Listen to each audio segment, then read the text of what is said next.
नमस्कार दोस्तों, श्री राधे। आप देख रहे हैं अपना पसंदीदा चैनल ज्योतिष पंचांग। मैं अंशुल त्रिपाठी, आपका ज्योतिषविद एवं वास्तु शास्त्री। मित्रों, आज हम भगवान शंकर को सबसे प्रिय रुद्रा अभिषेक है उसके बारे में विस्तृत चर्चा करेंगे। आज हम बात करेंगे कि दूध, शहद, दही, गंगा जल, गन्ने का रस, कुश मिश्रित जल, घी, दूध, चीनी, भस्म, सरसों का तेल, इन सभी के अभिषेक के क्या फल होंगे, किस जगह पर रुद्राभिषेक किया जाए और किस समय रुद्राभिषेक किया जाए, क्या इसके लाभ है, क्या सावधानियां हैं, इन सभी विषयों पर हम पूरी चर्चा करेंगे। तो सबसे पहले हम बात करते हैं रुद्राभिषेक। रुद्र मतलब सभी जानते हैं, सर्वविदित है, भगवान भोलेनाथ का अभिषेक। भगवान भोलेनाथ ने विषपान किया था। विषपान के बाद उनके शरीर में बहुत ज़्यादा गर्मी होने लगी। भगवान एकदम रुद्र रूप धारण कर लिए, सृष्टि में हाहाकार मच गया। उसके बाद सभी देवी देवता भगवान का अभिषेक करने लगे और जिस भाव से जिसने अभिषेक किया उसको वह प्राप्ति होने लगी। जिसके पास जो भी औषधि और समझ थी उससे भगवान भोलेनाथ को अभिषेक किया गया। उसी के बाद से जो भी पीड़ित व्यक्ति या मनवांछित इच्छा की पूर्ति के लिए भगवान भोलेनाथ का किसी अच्छे समय पे अभिषेक करता है, यह साक्ष्य और प्रमाण जीवंत रूप से देखा गया है कि लोगों की मनोकामना पूर्ण होती है। भगवान भोलेनाथ उसके दुख को खत्म करते हैं, उसके जीवन के विष को स्वयं ले लेते हैं और उसकी मनोकामना पूर्ण करते हैं। तो अब हम बात करेंगे सबसे पहले कि रुद्राभिषेक कहाँ पे करना चाहिए। देखिए, घर पे भी आप रुद्राभिषेक कर सकते हैं, मंदिर पे भी कर सकते हैं, नदी के किनारे भी कर सकते हैं, दुर्गम स्थान अर्थात पहाड़ों पे भी कर सकते हैं। घर पे कैसे करेंगे? घर पे मिट्टी के पिंड बनाकर भगवान का अभिषेक किया जाता है। मंदिर में जाकर वहाँ पर भगवान के पिंड पे अभिषेक कर सकते हैं। नदी के किनारे भी पिंड बना के अभिषेक कर सकते हैं। घर पे जो लाभ होता है उससे ज़्यादा मंदिर पे होता है। मंदिर से ज़्यादा लाभ होता है कि नदियों के किनारे किया जाए और उससे ज़्यादा दुर्गम स्थानों पे लाभ होता है, ऐसा शास्त्रों में कहा जाता है। अब कब करना चाहिए? रुद्राभिषेक शिववास के अनुसार ही करना चाहिए। शिववास में कुछ शुभ अवस्थाएं हैं, कुछ ऐसी अवस्थाएं हैं जिस समय करने से लाभ ना होकर नुकसान होता है, लेकिन कुछ ऐसे भी मुहूर्त हैं जिसमें आपको शिववास देखने की आवश्यकता नहीं है। जैसे क्या? प्रदोष काल में, सावन महीने के सोमवार में आपको बिल्कुल ही शिववास देखने की आवश्यकता नहीं है। किसी आप ज्योतिर्लिंग पे गए, अगर आपको वहाँ पर शुभ अवसर मिलता है अभिषेक का, तो वहाँ पर भी शिववास देखने की आवश्यकता नहीं है। शिवरात्रि एक ऐसा पवित्र अवसर होता है जिस पे आप अभिषेक करें और शिववास देखने की कोई आवश्यकता नहीं है। तो सबसे पहले हमने जाना कि रुद्राभिषेक करते क्यों हैं, फिर रुद्राभिषेक कहाँ करें, फिर रुद्राभिषेक किस समय करें। अब अगला विषय होता है किन चीज़ों से हम रुद्राभिषेक करें। तो सबसे पहले जो चीज़ें सहज हैं, सरल हैं, घर में प्राप्त हैं, उनसे हम अपनी बात शुरू करेंगे। दूध को ऐसे तो पुत्र प्राप्ति के लिए विशेष लोग बताते हैं, लेकिन दूध भगवान भोलेनाथ को अति प्रिय है। दूध से अभिषेक करने से सभी मनोकामनाएं पूर्ण होती हैं। और रुद्राभिषेक करते समय रुद्राष्टक का जो पाठ किया जाता है वो भगवान शंकर का विशेष चिंतन है। उस चिंतन से आपकी सभी मनोकामनाएं पूर्ण होती हैं। और जब आप संकल्प पढ़ते हैं तो संकल्प में सर्व बाधा हरण के लिए भगवान शंकर का आवाहन किया जाता है। तो फिलहाल इस प्रक्रिया से आपकी संपूर्ण मनोकामना पूर्ण होती है, लेकिन शास्त्रों में लिखा गया है कि दूध से करने से सब सुख प्राप्त होने के साथ साथ वंश की वृद्धि होती है। तो बहुत सारे ऐसी महिलाएं हैं और दाम्पत्य हैं जिनको संतान सुख की इच्छा है, लालसा है, लेकिन किसी न किसी कारण से संतान सुख नहीं हो रहा है या संतान उनकी सही मार्ग पे नहीं चल रही है। वो लोग भी कर सकते हैं कि हमारे संतान की विकास हो, स्वास्थ्य अच्छा हो, वो सतमार्ग पे जाए। दूसरे नंबर पे शहद। जो लोग बहुत दिन से पुराने रोगों से परेशान चल रहे हों, वो भगवान भोलेनाथ को शहद से अभिषेक करें। शहद से अभिषेक करने से पुराना सा पुराना रोग धीरे धीरे समाप्त हो जाता है। अब हम बात करेंगे दही। दही का अभिषेक करने से लक्ष्मी की वृद्धि होती है।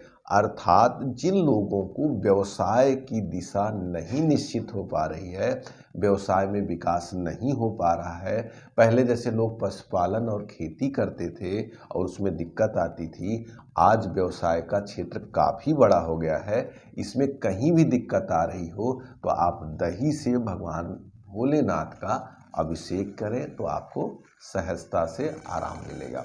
गंगा जल। देखिए, जो भी पवित्र नदियां हैं उनके जल से जब भगवान भोलेनाथ को अभिषेक किया जाता है तो कहा जाता है कि आपको शिवलोक की प्राप्ति होगी, भगवान भोलेनाथ आपको प्राप्त होंगे, आपको मोक्ष की प्राप्ति होगी।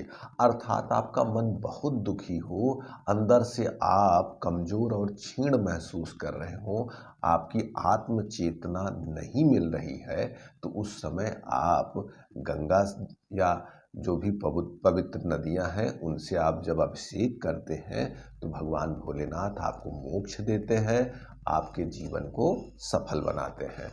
अब हम बात करेंगे जल और शक्कर, चीनी के साथ अगर मिलाकर मीठा जल भगवान भोलेनाथ को अगर समर्पित किया जाता है तो क्या होता है। कहा जाता है कि घर में संतान हुई और हम निहाल हुए और हम प्रसन्न हुए। तो भगवान भोलेनाथ को चीनी के साथ, मीठे जल के साथ जब अभिषेक किया जाता है तो भगवान आपके जीवन में मिठास लाते हैं। अर्थात आपका परिवार पूरा होता है। तो जिनको दाम्पत्य जीवन में समस्या हो, संतान सुख में समस्या हो, जिनके जीवन में मिठास न हो, वो लोग भगवान भोलेनाथ को मीठे जल से अभिषेक करें तो भगवान भोलेनाथ उनके जीवन में मीठापन लाते हैं। गन्ने का रस। कहा जाता है कि गन्ने के रस करने से लक्ष्मी की प्राप्ति होती है। जब आपके जीवन में आर्थिक गुणवत्ता खत्म हो गई हो, आपका गुड़ जैसा मीठा जीवन नहीं चल रहा है, उस समय आप गन्ने के रस से अगर भगवान भोलेनाथ का अभिषेक करते हैं तो आपके जीवन में गुणवत्ता बढ़ जाएगी, लक्ष्मी की प्राप्ति होनी शुरू हो जाएगी। कुश के साथ कुछ लोग कुश को बड़ी अद्भुत जड़ी बूटी माना जाता है, कुश को बड़ा पवित्र माना जाता है। तो जिनके जीवन में बहुत सारी समस्याएं हैं, चारों तरफ से घर में विवाद हो रहा है, स्वास्थ्य की समस्या, लक्ष्मी की समस्या, रोग बढ़ रहा है, वो लोग कुश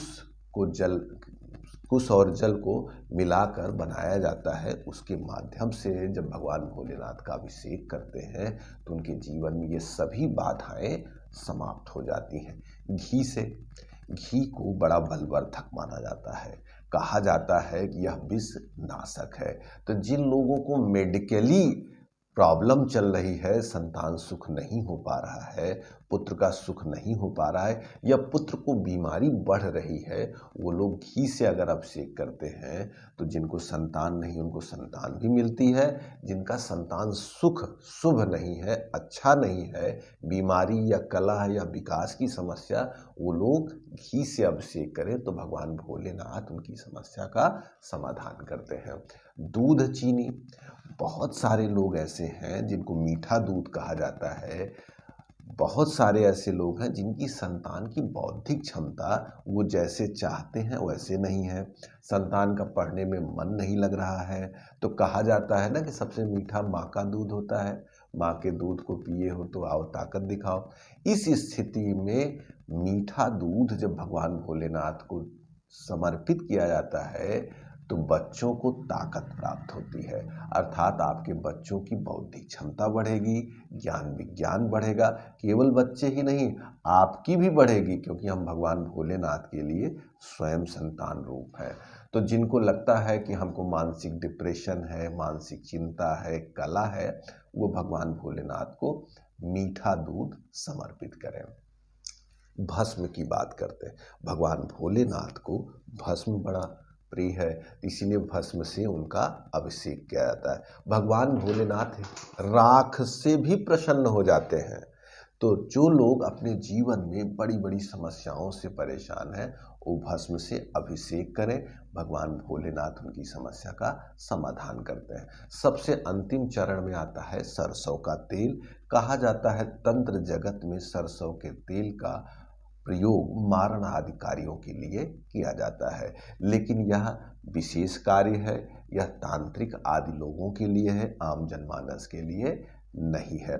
तो मित्रों, हमने सबसे पहले आपको बताया कि भगवान भोलेनाथ का अभिषेक क्यों किया जाता है, फिर किस समय किया जाता है, कहाँ पे किया जाता है, किन किन वस्तुओं से किया जाता है।